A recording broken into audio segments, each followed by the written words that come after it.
Hi friends, కరేపాకు కారం పొడి మీరు ఎప్పుడైనా చేస్తూనే ఉంటారు కదండి. నేను చేసే విధానం చేసుకోండి, అందుకే ఈ రెసిపీ అప్లోడ్ చేస్తున్నాను.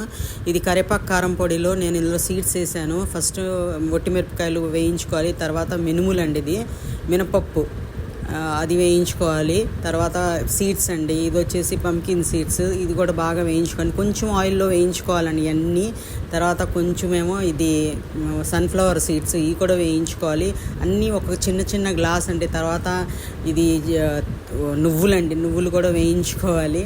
తర్వాత ధనియాలు బాగా వేయించిన తర్వాత అందులో జీలకర్ర కూడా వేయించి బాగా తర్వాత అన్నీ పక్కన పెట్టుకోవాలండి. అది అన్నీ చల్లారి తర్వాత అదే బాండిలో చల్లారిన తర్వాత కరేపాకు అండి, 2 గుప్పెళ్ళు కరేపాకు అండి.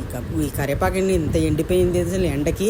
ఒకసారి నేను బయట పెట్టాను, నేను ఇలాగా ఎండిపోయిందండి చక్కగా. అందుకే కొంచెం ఆయిల్లో వేయించుకున్నాను. ఇవన్నీ వేయించుకొని పక్కన పెట్టుకుని చల్లారిన తర్వాత ఫస్ట్ ఒట్టిమిరపకాయలు, ధనియాలు, జీలకర్ర వేసి మిక్సీ పట్టుకోవాలండి బగ్గడగా.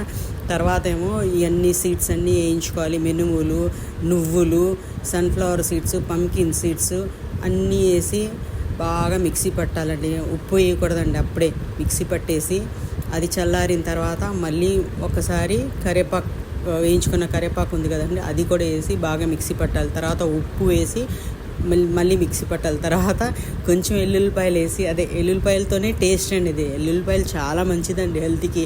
నేను ఎల్లుల్లిపాయలతో పచ్చడి కూడా చేశాను, అది రెసిపీ కూడా అప్లోడ్ చేశాను. మీరు ఒకసారి ట్రై చేయండి, చాలా బాగుండిద్ది. మీరు వేడి అన్నంలో ఈ కరివేపాకు పౌడర్ వేసుకొని తినండి, లేకపోతే వెల్లుల్లిపాయ పచ్చడి వేసుకొని తినండి, అసలు ఎంతో టేస్టీ అండి.